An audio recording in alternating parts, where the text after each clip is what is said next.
Calculer. Et là, je vous pose 4 exercices qui sont des successions de multiplications de nombres relatifs. Vous pouvez regarder, il n'y a que des multiplications. Et je vous demande de faire ces calculs et d'arriver au résultat. Alors, vous pouvez mettre la pause et essayer d'obtenir vos résultats. Ensuite, vous allez vérifier, je vais tout vous expliquer.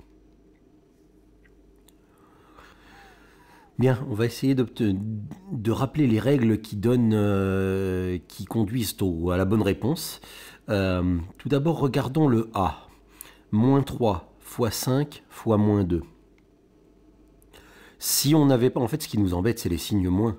Si on n'avait pas les signes moins, on aurait 3 fois 5 fois 2. 3 fois 5 fois 2, on peut le calculer, on peut multiplier sans aucun problème. 3 fois 5, ça fait 15, et 15 fois 2, ça fait 30. Donc si on n'avait pas les signes moins, on saurait multiplier sans problème. Le problème, c'est les signes moins. Et donc il faut qu'on se rappelle comment on fait pour multiplier quand on a ces signes moins. Eh bien, vous avez vu dans les vidéos de cours, ou sinon je vous invite à aller les voir, la règle des signes de la multiplication avec des nombres relatifs. Et vous avez vu plusieurs règles de signes.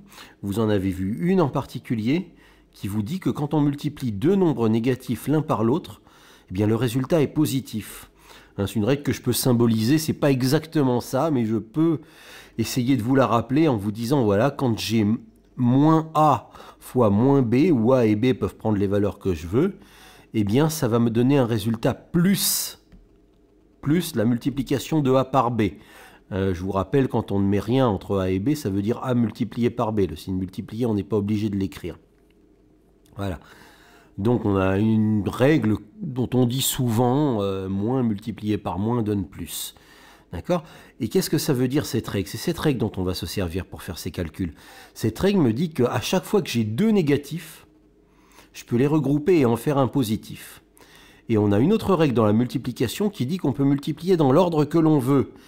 Qu'on fasse 5 fois 2 ou 2 fois 5, ça donnera le même résultat. Qu'on fasse 5 fois 10 ou 10 fois 5, ça donnera le même résultat. Et pour n'importe quel autre nombre, on peut changer l'ordre de la multiplication.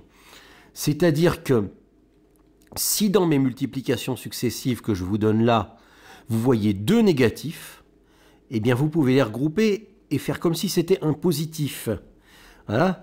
Par exemple, ici dans le A, vous voyez moins 3 fois moins 2, eh bien ça fait 6. Et 6 fois 5, ça fait 30. Vous voyez, le moins 3 fois moins 2, j'ai deux négatifs. Je peux les regrouper comme si c'était un seul positif. Donc ça, c'est 6. Et 6 fois 5, ça fait 30, ce qui va me donner un résultat de 30. Et ça, c'est ça qui va me servir à obtenir le résultat, même dans le B, le C et le D, de la manière la plus rapide possible. C'est-à-dire que je vais considérer, en fait, les nombres que j'ai, le 3, le 5 et le 2, je sais très bien que je vais devoir les multiplier. Qu'il y ait un moins ou qu'il n'y ait pas de moins, ça ne change rien. Et toute l'idée, c'est est-ce que je mets un signe moins devant le résultat ou est-ce que j'en mets pas? Alors, ce qu'on va faire, c'est qu'à chaque fois qu'on va voir deux négatifs, on va les regrouper ensemble et faire comme si ça donnait un seul positif. Et on verra bien s'il nous reste un signe moins à la fin qu'on n'a pas pu regrouper ou s'il ne nous en reste pas. Donc en fait, il s'agit de regarder si on a un nombre pair de négatifs ou si on a une quantité impaire de négatifs. Si on a une quantité paire de négatifs, on va pouvoir les regrouper par deux. Et dans ce cas-là, le résultat va être positif. Et si on a une quantité impaire de négatifs, on va pas pouvoir les regrouper par deux, il va nous en rester un à la fin. Et celui qui va nous rester à la fin va rendre le résultat final négatif. C'est peut-être pas très clair dit comme ça, ce sera beaucoup plus clair sur les exemples. Alors dans l'exemple B, j'ai choisi l'exemple B pour qu'on se concentre sur les signes. Parce que les nombres, en fait, il n'y a que des 1. Et s'il n'y avait pas les signes moins, 1 fois 1 fois 1 fois 1 fois 1 fois 1, etc., ça fait toujours 1.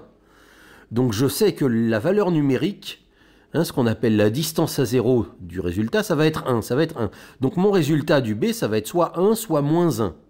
Alors tout ce qui me reste à faire, c'est vérifier le signe. Alors est-ce que ça va être 1, est-ce que ça va être moins 1? Et comment je vais vérifier le signe? Je vais dire à chaque fois que j'ai deux négatifs, je vais pouvoir les regrouper pour en faire un positif. Donc pour que ce soit positif, pour que le résultat soit positif, il faut que j'ai une quantité paire de négatifs. Et donc je vais regarder quel nombre négatif j'ai. Hein, voilà, j'en ai un ici, j'en ai un autre négatif ici, et j'ai un troisième négatif ici.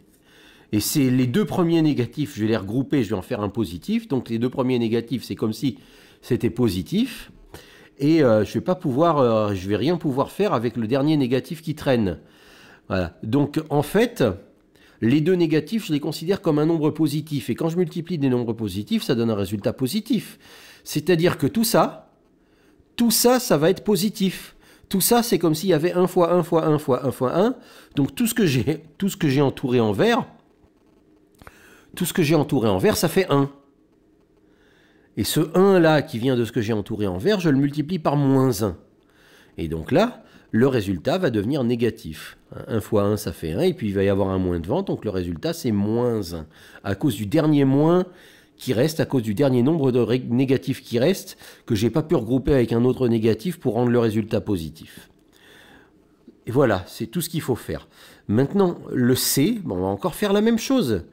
Le C, on sait très bien que la valeur numérique, ça va être 1 fois 2 fois 3 fois 4. 1 fois 2 fois 3 fois 4, ça se calcule. 1 fois 2, ça fait 2. 2 fois 3, ça fait 6. Et 6 fois 4, ça fait 24. Donc le résultat du C, il va y avoir du 24. Mais la seule question, c'est est-ce que ça va être plus 24 ou moins 24 ? Eh bien, comme je sais que deux nombres négatifs se regroupent pour former un positif, eh bien, je vais voir si à la fin, je ne vais plus avoir que des positifs. Et donc, on va regarder nos négatifs. Ben, on en a un là, et un troisième là, et un quatrième là. On a 4 négatifs, on en a une quantité paire. Et donc, le résultat va être positif. Pourquoi il va être positif ? Parce que ces deux-là, les deux premiers, je peux les regrouper pour en faire un résultat positif. Les deux derniers, ensuite, eux aussi vont me donner un résultat positif. Et puis, à ce moment-là, il n'y aura plus que du positif, il n'y aura plus de négatif du tout. Donc, mon 24, ça va être un 24 positif. Donc, ça va être plus 24. Ou plus 24, que je peux écrire 24 également. Quand il y a un signe plus sur un nombre relatif, je ne suis pas obligé de le mettre. Quand on vous demande votre âge, vous ne dites pas j'ai plus 13 ans, vous dites j'ai 13 ans, c'est pareil. Alors le D, eh bien, on pourrait s'amuser à compter les négatifs et à compter les positifs. Pour le D, seulement le D, il y a mieux à faire. Pour le D, il y a une petite chose à remarquer, c'est qu'il n'y a pas que des nombres strictement négatifs ou strictement positifs, il y a aussi un 0. Est-ce que vous vous rappelez ce qui se passe quand on multiplie un nombre par 0 ? Eh bien, quand on multiplie un nombre par 0, le résultat donne toujours 0. Voilà. Alors, quand vous avez une grosse multiplication ici, je vous conseille, regardez s'il n'y a pas un 0 quelque part. Ici, j'ai un 0. Et comme je me dis, en fait, la multiplication là de tous ces nombres-là, je peux la faire dans l'ordre que je veux, je peux très bien multiplier tous les nombres qui sont restés en gris entre eux. Je peux très bien faire la multiplication 7 fois 5 fois moins 3 fois moins 10 fois 15 fois moins 5. Et tout ça, à la fin, tout le gros résultat que j'aurai obtenu, le multiplier par 0. Mais en fait, donc la grosse multiplication, je m'en fiche, puisque ensuite, quand je vais multiplier par 0, ça va me donner 0. Donc le résultat final, en fait, là, dans ce cas-là, comme j'ai un 0 dans ma multiplication, je n'ai pas besoin de compter les négatifs ou les positifs, le résultat final va être 0. Donc quand vous avez un 0 dans votre multiplication, ne vous cassez pas la tête, peu importe ce qu'il y a ailleurs, le résultat final va donner 0. Et ça, peu importe le nombre de négatifs ou le nombre de positifs que vous avez. Faut juste bien remarquer, regardez si quand on vous donne une longue multiplication à faire, il n'y a pas un 0 quelque part. S'il y a un 0 quelque part, ben vous n'avez plus rien à faire, le résultat final fait 0. Voilà.